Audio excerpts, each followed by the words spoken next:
What's going on, guys? All up Blitzel here, and today I am back with my picks for the Vancouver Regional Championships.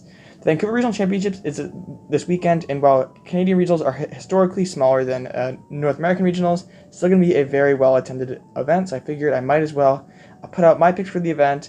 So you know how we do this by now. We go over my picks, and then I'll go over a deck list for each, and then we'll have some bold predictions, and hopefully I do better on them this time than I did last time, but we'll get to them a bit later. So my first one is my safe pick for points, and you probably could have penciled it in by now, and that's me, Lugia V-Star. Truly an untackable deck. It really just beats everything. Not a lot you can do about it. You just gotta, if it draws well against you, you're probably going to lose, unless I can play Control and have a decent chance into you, but you can play tech attackers like Snorlax, Bird Keeper. I can play Paralysis stuff, you can play Bird Keeper, Snorlax. I can play Lost Box stuff, and you can play Yveltal. There really isn't a good way to beat Lugia.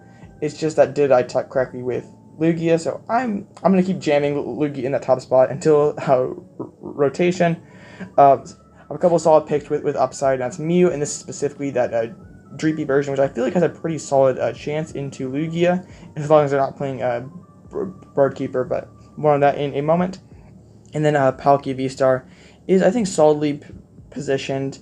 It had a top 8 performance at the Knoxville Regional Championship, and it's a deck that it's a little more versatile than that pure Articuno deck. It has a paralysis with that Articuno, but also can go into the Palkia V-Star.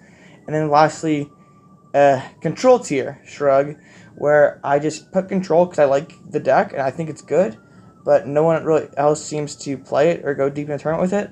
So until I can start going IRL, I'm just gonna keep putting control here. And yeah, so I like control as a deck, and I seem like I put it on this graphic every single time I do one of these videos, and it never seems to do very well. And I keep playing it, and I keep playing well with it and doing well, but no one seems to play it. So I'm going to keep putting it on there, and eventually someone will do well with it and I'll look smart, but for now I'm just shrugging and putting control on here.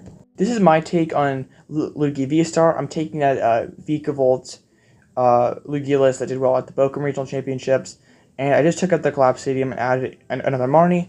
That other Marnie could become like a Snorlax, a Bird Keeper, another Lumineon, depending on what you were going to face. But I do think that this, I want to be tagged into Lost Box, because I have a feeling that it's like always going to be Lost Box near the top tables. That's what I'm most afraid of as a Lugia. If you are more afraid into Control or Paralysis, you of course could go another direction. You could take out cards like Dunsparce, the Vikavolt, and the Zapdos, just depending on what you think you're going to face. This is how I personally prefer to play Lugia at the moment, but if you think you're going to face Duraludon, you could of course add Vacuum. You could add Cologne if you think you're going to face some Aerodactyls. It really just depends on what you think you're going to play against, would be how you check out your deck, but I feel like this is a solid starting point, and this is where I would go if I were playing Lugia V-Star at Vancouver. Next up, we have Mew VMAX, and Mew is one of my favorite decks, and probably my second favorite deck other than Control. And I love the Dreepy package and how it enhances your Mew matchup. I've explained this before, but I'll do it again just in case you hadn't watched my previous top 10 video. But you can use Echoing Horn to put an unwanted Pokemon onto their bench, such as Pumpkaboo or Manaphy. You can gust it up and then use Mew to copy the Dreepy's Infestation. And then since they're probably not playing any way to move it, they will be doing 20 damage, or if we drop an Oricorio, 0 damage, and we will never deck out because we have Pidgeot, so eventually our opponent will deck out. And you're probably thinking, well, hey, they're just going to drop 5 Pokemon because they know I'm playing Dreepy. Well, they can't do that because we play Collapse Stadium, and we can place that Collapse Stadium and put them to 4 benched, and then use a Lost Vacuum, and then ta-da, they have a bench spot open. So I think this deck is very well-rounded, and probably the most well-rounded deck in format other than Lugia. It probably doesn't have the same ceiling that Lost Zone Box does, because like Lost Zone Box can sometimes be a little bit bricky, but I think it's still a pretty solid pick, and it would probably be my second choice if I were going to Vancouver.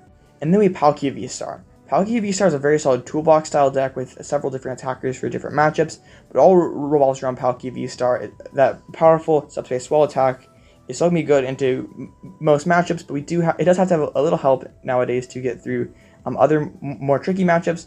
The Articuno is very good against Lugia because they do not play very many switching cards. Drapion, of course, to enhance the Mew matchup, and Crabominable for RC Duraludon, as well as Ice Cube for the Lost Zone Box matchup. You will notice that this is very similar to Piper Lapine's top 8 Knoxville list. I did go ahead and add a Big Parasol to this list because I'm very afraid of Lost Zone box decks playing Temple of Sinnoh. Like if you're going to face people who are just net decking Nicholas Moffat's top 4 list, at least use that Big Parasol. You're going to auto win that matchup because they're playing Temple of Sinnoh, but not to use a Lost Vacuum. Other than that, this deck is a bit more complicated to play, but it's definitely a very rewarding one. I think it is in a pretty solid spot. I don't know if Lugia will be playing Bird Keeper, Snorlax, things like that. Like, I'm like really uncertain about the meta, and this is like one of the most uncertain I've been in a while. Like, I had kind of trouble making this video just because of that. But I think Palkia is still a solid deck, but it's definitely more on the risky side because we faced tactile Lugia decks, or even Lost Zone box decks that are can deal with you accordingly. You're not going to be in for a very good day. And last but certainly not least, we have my beloved Control deck. And I've played this deck for a very long time now, ever since the Liverpool Regional Championships. And I still feel like this deck has such a great matchup spread. I don't know why people don't play it. So if any of you guys know, I'll leave it in the comments section because I really don't know. Like, I feel like this deck has a solid time into Lugia, good Mew matchup, good Lost Zone box, solid RC Strala, solid Goodra. Like, you should beat everything. Like, why don't people play this deck? Like, okay, Goodras are playing Choice Belt now, which is a bit scary, but we can Lost Vacuum that and still, like, sort of get around it. So I don't really know. I love this deck. I'm going to play it until it rotates, pretty much. And if I'm not going to go card by card or very in-depth into this one. If you want to have a more in-depth breakdown of a matchup guide and an uncut gameplay video with this deck on my channel. And I'm still going to keep playing this until the rotation. I love Control, and that's why I would bring it to Vancouver Regional Championship.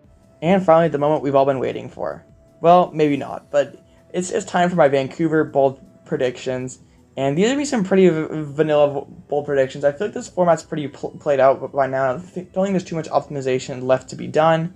But I say that like every time, and I only get like 3 out of 5 or 3 out of 7 like every time. So I'm probably wrong, but the first one is Lugia wins again, LOL, because Lugia just wins every time.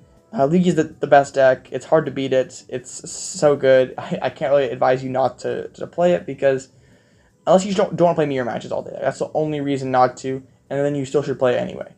And I just think you have, I've said this time and time again, but you have the tools in your kit to beat any deck in format, and it's just meta-calling correctly, which you know a top player is going to do. So I'm pretty sure Lugia is going to take down this event.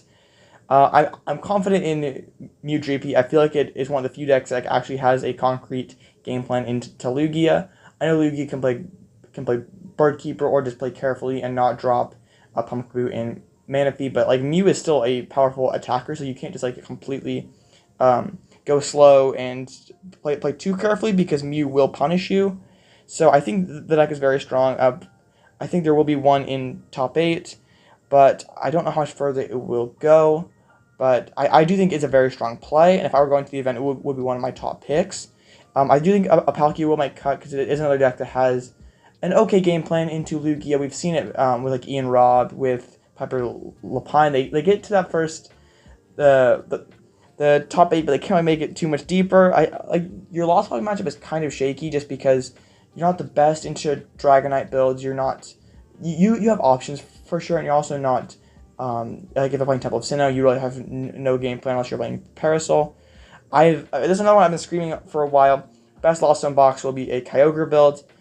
Just seeing Andrew Hedrick's top winning list from Knoxville, I just want to play Kyogre a lot right now. Like I can Aqua Storm. You're not playing Washington to protect your Manaphy, so I can just really and it also has the element of surprise right now. Like if you see a lot of the listed streamers are playing or just have done well, are just like those Zamazenta or Dragonite builds. So I think Kyogre is like flying really under the radar. I think it's finally time for it to come back. I said that this last event, and we all know what happened, but I'm not going to talk about it. And this next one's kind of trolly because I had no Canadian players in top 8. At the Toronto Regional Championships, other Canadian Regional Championships, there were 2 Canadian players, but I'm going to say America takes this one out. Clean sweep of the top 8. It's nothing personal. It's kind of just a meme one. And then finally, after Tor Ratcliffe's social media post about his secret Shadow Rider Calyrex deck, which I did make a video on, last week. Couple people will play it, and at least one will make top 8. But I don't know what you guys think. Do you have any bold predictions or any thoughts going into the event? Let me know in the comment section down below. And if you get anything from this content, please consider subscribing and liking this video. I'm trying to build up this channel. We're trying to reach up to 1,000 subscribers by the end of the year, and I'm gonna try to live stream this weekend. Maybe maybe even later today if I have time. I really don't have a set in stone schedule, but I'm gonna try to find time to live stream soon. I really loved doing that. But I'm gonna get out of here. I hope you guys have a great rest of your day, and I'll catch you in the next one.